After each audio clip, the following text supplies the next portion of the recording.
Welcome to my weekly review. You're looking at a weekly chart of the Nasdaq, which was up 29, we'll call it rounded up to 30 points last week, a 0.17% move higher. Yay.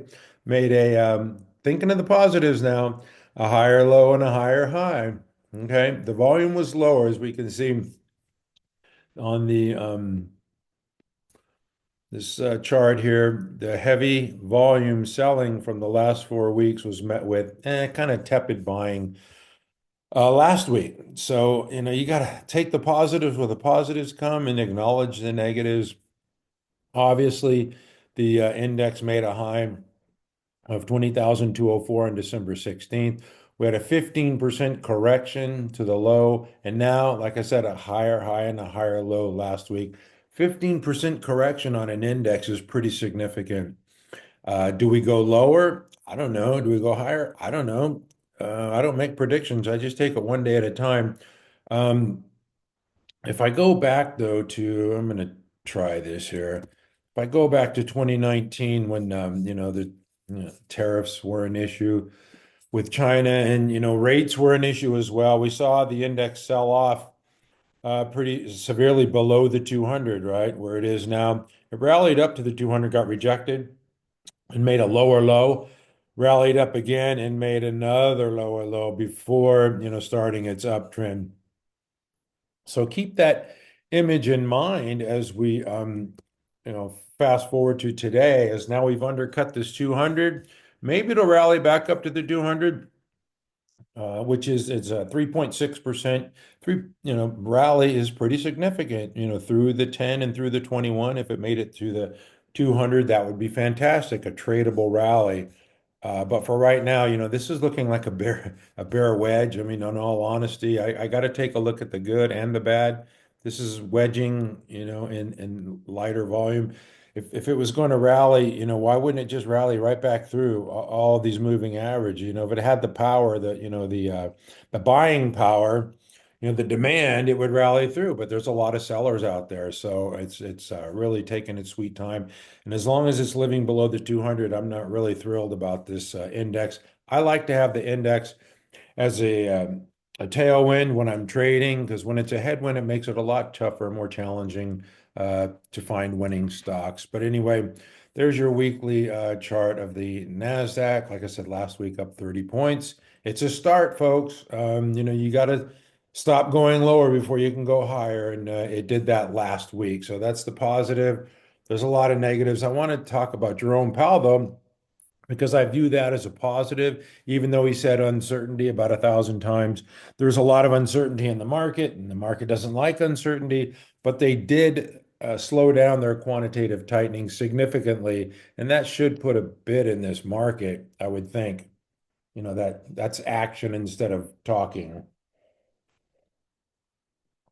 And actions speak louder than words where I come from. All right, let's go to this S&P. Very similar to the Nasdaq, where it undercut its 200, had a little rally last week, but the volume on the S&P was much greater than the Nasdaq. So, kind of a more defensive names um, in the S&P 500, but still below the 200. I can't get excited about an index below the 200 or stocks for that matter. This one is well, 1.4% below the 200. So we'll take a 1.5% rally. Just rally through there. That'd be nice, tradable rally, but we're not seeing it quite yet. Maybe next week we get a follow through day. This is the RSP, the equal weight, which I think it's going to have a better year than the Mag 7.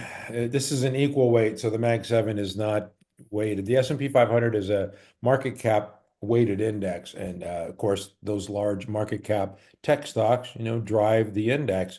So this is the RSP takes the equal weight. Each stock's weighted equally, so it's like a breadth, equal weight breadth indicator. Anyway, this one's still 0.9% below its 200, so a little closer to 200. Would take a rally through there. I think this one's going to outperform. the Mag 7 because a lot of money's coming out of those Mag 7 stocks. They're overloved, they're overowned, and Wall Street likes growth. I'm going to go there. If you listen to financial media or folks on Twitter, you think the only two stocks in the market are Nvidia and Tesla, and it's just not so.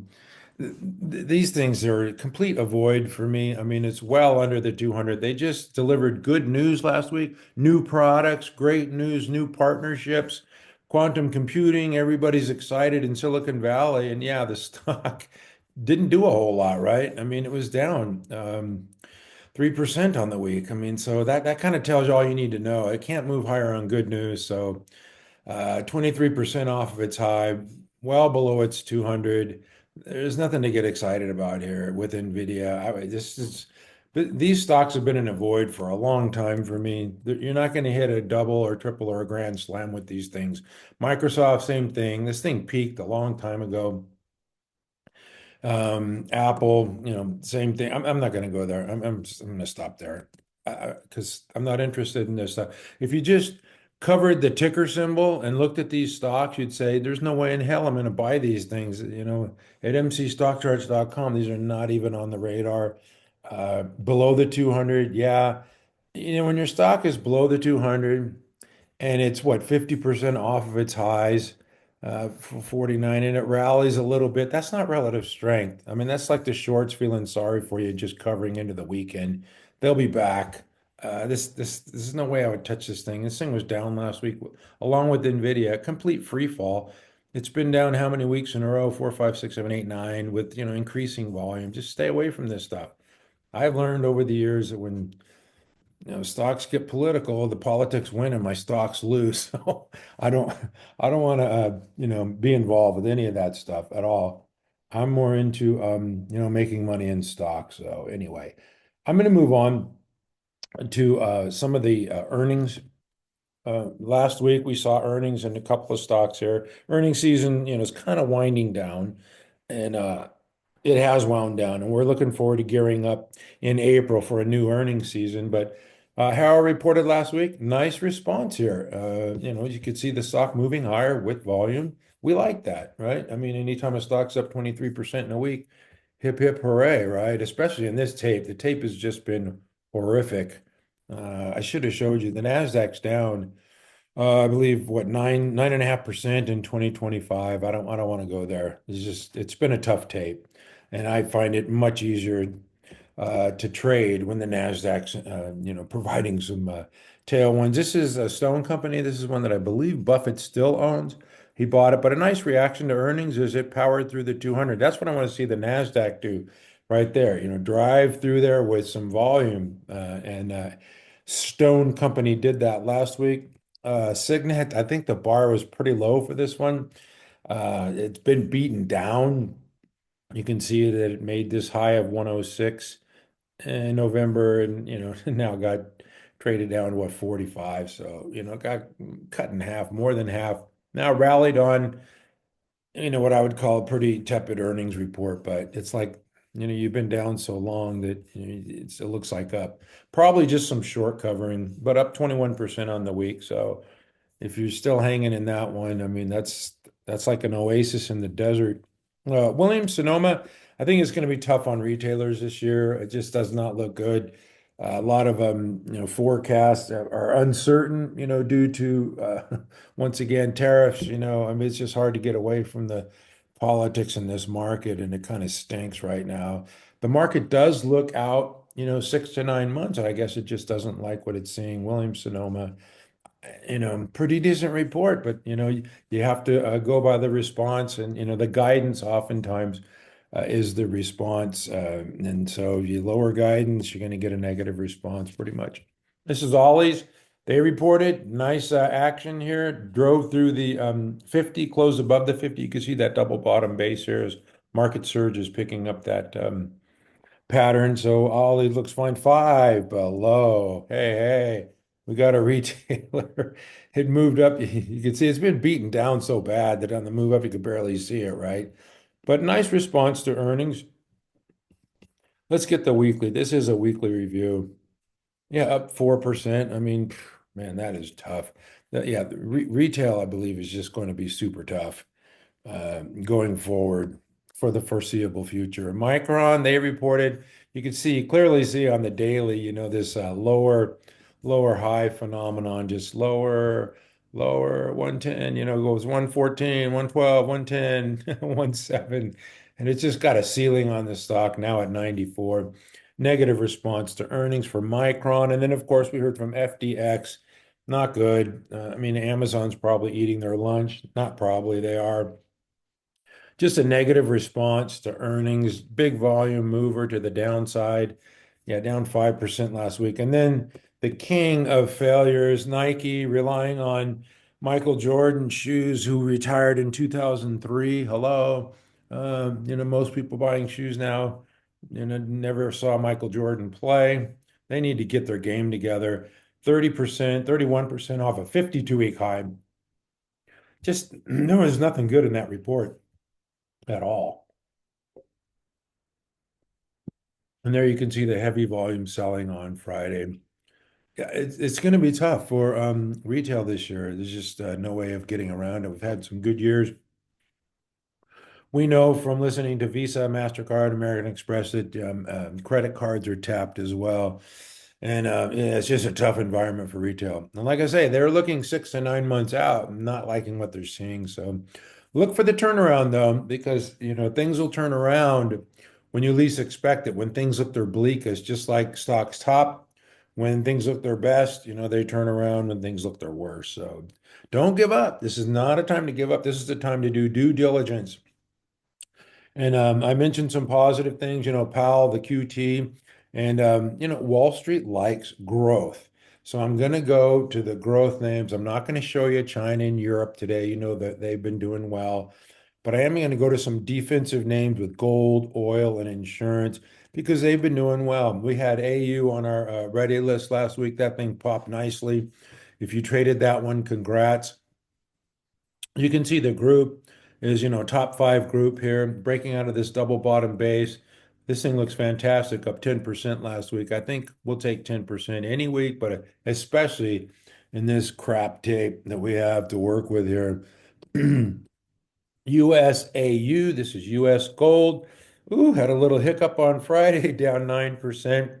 But tried to break out of that base, pulled back to the pivot area. But the thing with this, is still up 15%. And that's what we're seeing in this market. Stocks that have appreciated a lot quickly, they get sold off. Profit taking is coming very quickly. So if you don't sell, when the thing's moving higher, then, you get stuck with a 10% loss, which, if you bought at 985 or, 862 or even below that, you still have a gain, but, cutting 10% into your profits kind of sucks. But that's just the way the market is right now. They're taking profits quickly. WPM, this is another Canadian gold stock. There you got that double bottom base here. Pivot at 64, close at 65. That's a nice trade there for WPM. That one looks good. AEM, Agnico Eagle Mines. This one's a powerhouse. One of the leading stocks in the group. Oh my gosh, it's 3% off its high. God forbid, let's sell this thing. Anyway, it consolidated in a base. You can see, back here, and this thing showed the ability to move. I mean, it went from, let's take a look here. In February of 2024, it was at 47, then made a rapid move, and to October up to $80. So that's a nice run. Now it consolidates for a period of time and it's starting to run again. Had this 3 weeks tight pattern, 3, 4 weeks ago, ran up 5% 2 weeks ago. And then last week it was still up, even though it sold off the last few sessions. It was still up last week and just pulled back to its 10 the last 3 sessions. That one looks good. The price of gold per ounce now is over $3,000. It got near 3,100 in the middle of last week, then pulled back, as did the stock. So still watching that area. It's definitely flexing and showing strength. So I like strength. I like to buy strength. I like to own strength. I'm not gonna, buy a bottom and sell a top. Just trying to get the meat of the trade here. This is Orla Mining's ran up here and formed this little, wedge pattern, opposite of the Nasdaq, where it sold off in a kind of bear wedge. This is a bull wedge where it trades up. Now you get some profit taking in Orla mining. So watching that one as well. There's like a ton of stocks in this group, like 75 stocks. I'm not going to go through all of them. I'm going to move on from the miners to another strong area, and that's insurance brokers. And this is Bro, not Dutch Bros, Bro. Um, this one is marking time, made this move here from 100 to 121, nice, 20% move, and forming this little shelf type pattern. It's going to move when it wants to move and not when we want it to move. But I wouldn't be surprised. If you're a Darvis fan, you could call that like a little Darvis box. So we were waiting for it to break out of that little box there. That one looks pretty decent to me. A couple other ones in the insurance group. This is Hartford HIG, if I can type the name in properly. HIG just set up with this cup with handle pattern. You're not seeing a lot of stock set up in bases right now. You're seeing a lot of them that have sold off and look pretty miserable. And I showed you some at the beginning. And if you want to see them, you just go to the software group like AppLovin. You're seeing a lot of this stuff, right? Where the big sell off and then the little hockey stick where it tries to rally back up and taking forever. So anyway, I digress. I want strength, and I'm seeing it in the insurance group. Hartford was one. This is a root.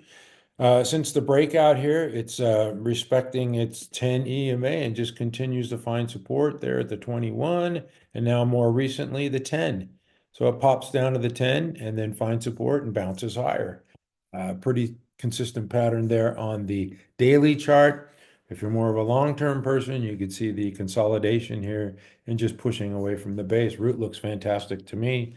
I'm not a big insurance guy because they like to screw over the consumers, but I'm just acknowledging strength in stocks here. This is EverQuote, one of the stronger stocks in the market. Had this nice move, 29% 4 weeks ago. A little pullback, looks like a little short stroke pattern here as it pulled back. After a 29, call it a 30% move, it gave back only 4%. 2 weeks ago, it was up 3%. Then last week, blasted higher, another 8%. It's up more than 40% on the year. And that thing you can see this big consolidation and just starting to move away from its base. So the insurance names look good to me. I've got to go to some of the oil and gas names as well. I know I'm moving through these quickly, but these are defensive names. I'm not really excited about gold, insurance, and oil, but that's the type of market we have on them, just acknowledging strength. This is a Comstock Resources. CRK is a ticker, oil and gas play. And natural gas is key if you're looking for the oil and gas stocks, because natural gas, I mean, it was up to 450 in the middle of last week and pulled back to just slightly above 4. But the natural gas components are doing better than the refiners and the integrated stocks. And this is Comstock. You can see the double bottom base here, and trading type near a moving average. I like that. Above the 50, above the 21. Yeah, Comstock looks good. Could show up on a ready list near you one day soon. What else? Oh, EQT is another one that I like. EQT, and this is, I believe, Pittsburgh, Pennsylvania, if I'm not mistaken. But anyway, to me, this looks like a double bottom base, a little ragged. But here you got the trades up, makes a higher high though, and then a lower low, and then rallies back through its moving average there. And so, yeah, it sold off a little bit on Friday, but let's see the weekly. It kind of weeds out some of the noise there. Yeah, you can see how jagged that is, a little squirrely. But it's got the natural gas component. Yeah, Pittsburgh, Pennsylvania. Kind of like it, and I'm partial, like I say, to the natural gas components. In this group. No, that's not what I'm looking for. What are you doing? I got it. AR. Yeah, AR looks pretty good too. There's a double bottom base for you again.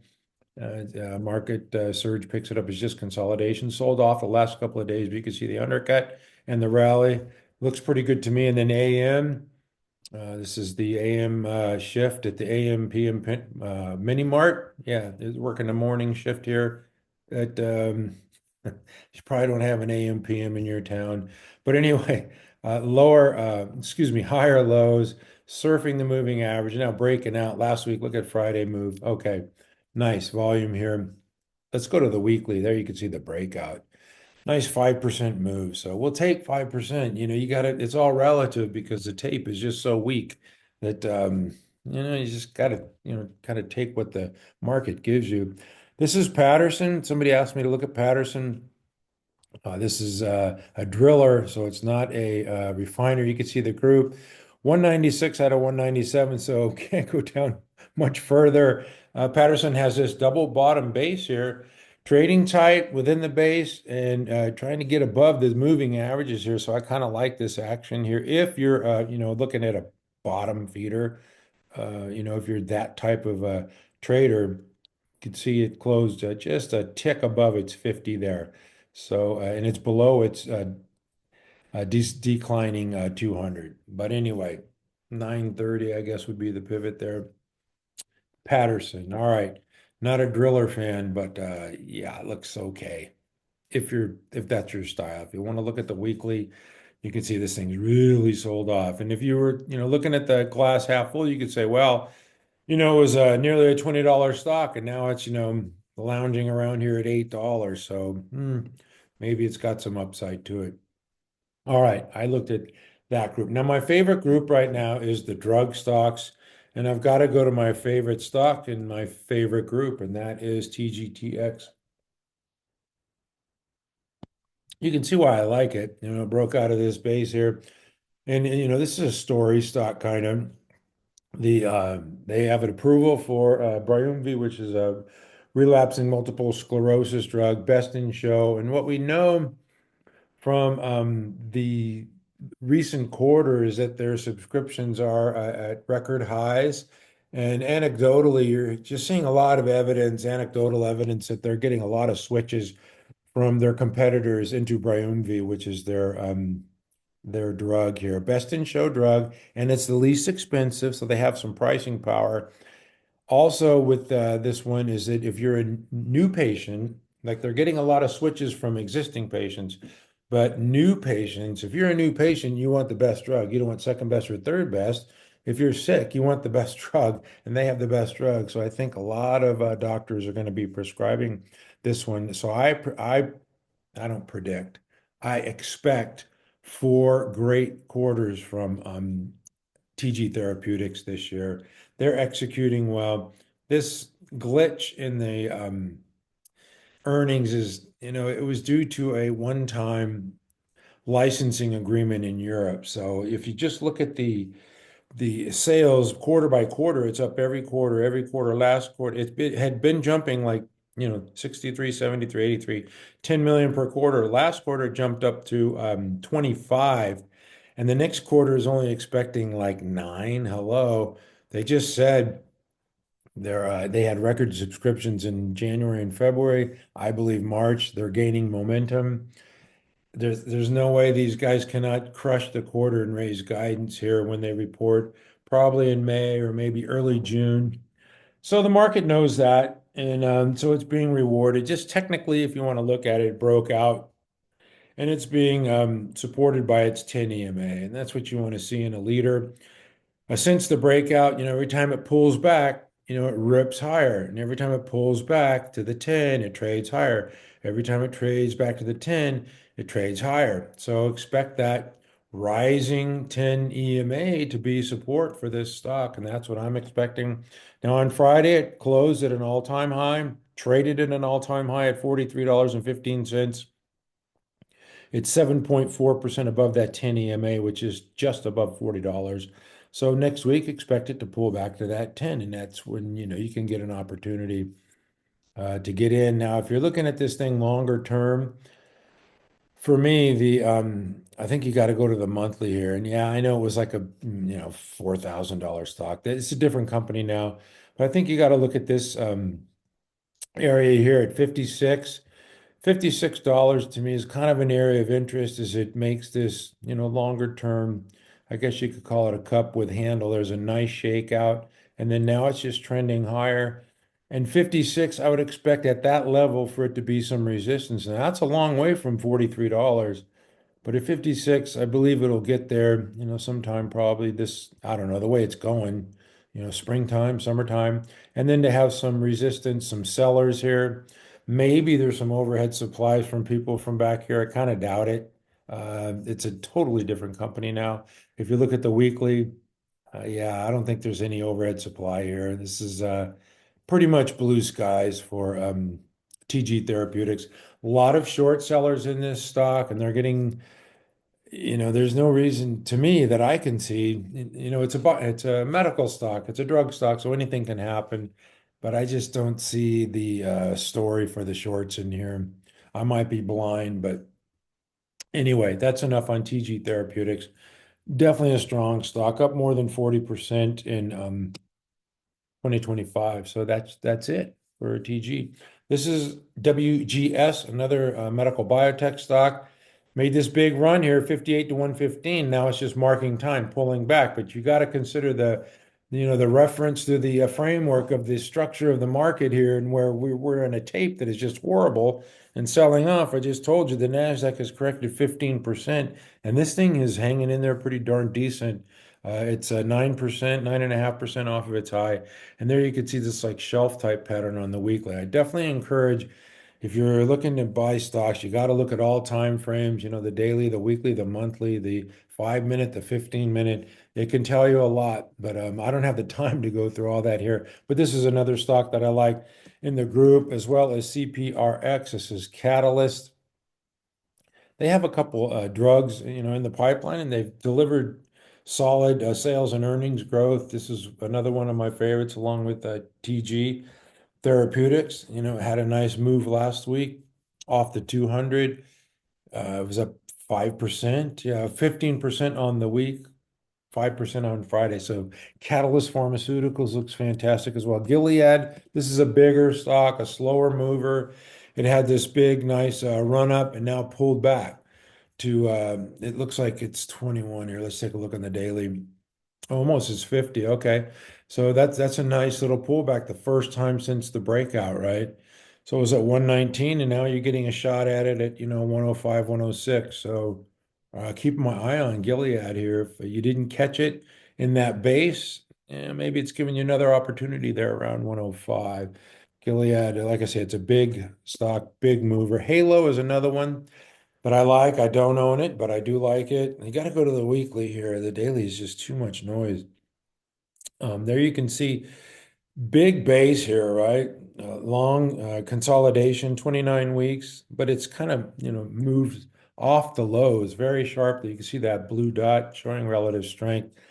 This is another one, it's got that, the sales growth profile and earnings growth. This is not just a fly-by-night speculative biotech, legitimate sales and earnings growth here in this one. All right. So I'm going to move on from the drug stock just for the sake of time, because I wanted to I mentioned that Wall Street likes growth. There's some growth out there, and it's not in the Mag 7. You're not going to find it there.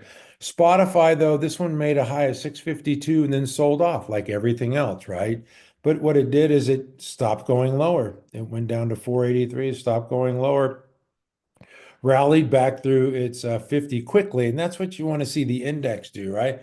It's okay to undercut the moving average, but you got to show the power coming back through. And it just hasn't done it. Spotify has. A lot of stocks have not done that. I could go to like a CrowdStrike, a favorite, right? It undercut the 200, rallied up, but it's still below the 50 and just kind of, floundering around. So Spotify to me looks a lot stronger. I like this. Maybe 600 is going to give it a problem, but you could see the breakout from the base, the run up to 652, the profit taking coming in, selling off, with the Nasdaq, but it stopped going down, rallied back through. I really like Spotify. OKTA is another one that I like a lot. Why? Well, because cybersecurity is essential in this market. I know it had in 2022, everything sold off. So I know it's got this big overhead supply. It's been a long time though. 2022 is an eternity in the stock market today. You're looking at, 3 years. It's been consolidating in this base here for what, 51 weeks. So that's a nice year. It's got this 3 weeks tight pattern. It really rallied hard 3 weeks ago. 24% had kind of like a short stroke look there where it was flat on the week. And then last week, it was up 1%, but qualified for that 3 weeks tight pattern that you see. And there's no guarantee that it's going to move just because it's got a 3 weeks tight pattern, but that is considered an add-on buy point. And this has got a pivot point there of 114.50. I had a little lower than that, an early entry, but they have a new COO. They've got, the sales and earnings growth, kind of like OKTA.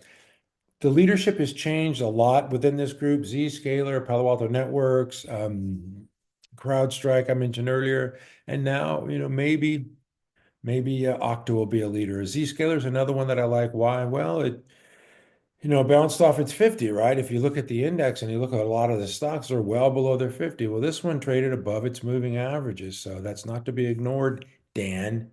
If you want to look, if you want to stretch it out a little bit here, you could say it's not tight, but it is forming this little flag here. If you look at the weekly on Zscaler, yeah, it's been consolidating for a long time, so definitely one to watch. Not my favorite. Checkpoint, CHKP. There's another one that looks good. You can see it broke out recently. So there are some stocks in the market. Don't get, down and negative. The market sucks. It's been terrible, and it has been. It's been very choppy, very weak, very tough to trade. But there are some stocks out there. I'm showing you some strength. If you go to my site, you can see some stocks that I have there as leaders. I'm not going to go through all of them, but there are some winners out there.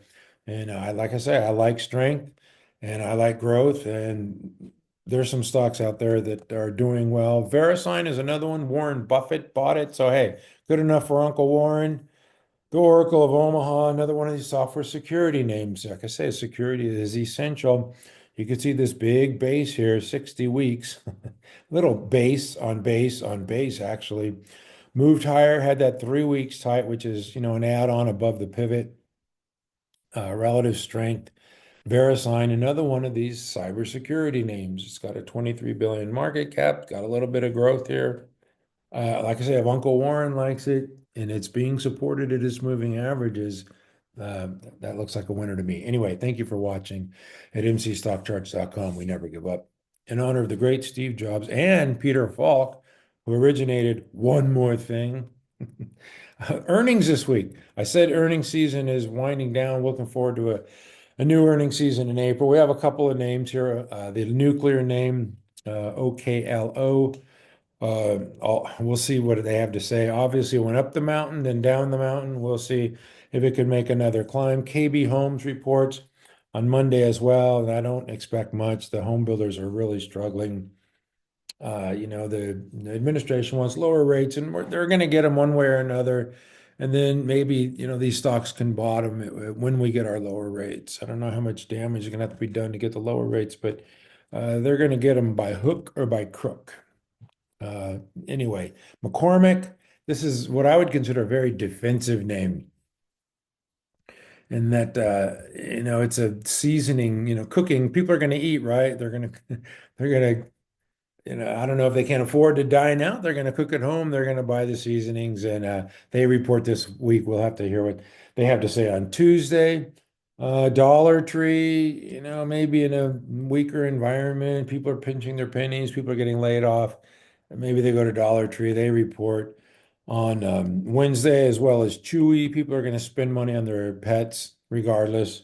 They report, and then CTAS. I like this one. It's kind of a barometer for the economy. Is it they do linens for hotels, restaurants, and it's a good barometer for the economy, the like the traveling economy, people dining out economy. Also on Thursday is Dutch Bros has an investor day. Now the story has not changed with Dutch Bros. In fact, it's probably getting better. Their CEO is probably going to say the same thing. We're opening stores, we're taking market share, blah, blah, blah. This stock was 86.88 after earnings, after they reported earnings in February. What day was this? The 18th, and it sold off to 57. It's the same story, same stock, same, sales and earnings growth, but its valuation went down because the multiples are contracting. And it's a growth stock. It's giving you the growth, and I like growth. And growth, Wall Street will reward growth.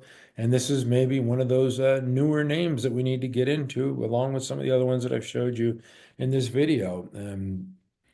And they're going to have an investor day on Thursday, and I'm sure it's going to be positive. Lululemon, Canadian stock, retailer, got a lot going against it. After hearing from Nike, they report on Thursday, not expecting much. Obviously, Wall Street isn't either. It's traded down from 423 to 320. So, yeah, it's already sold off. Anyway, that's it. Thank you for watching.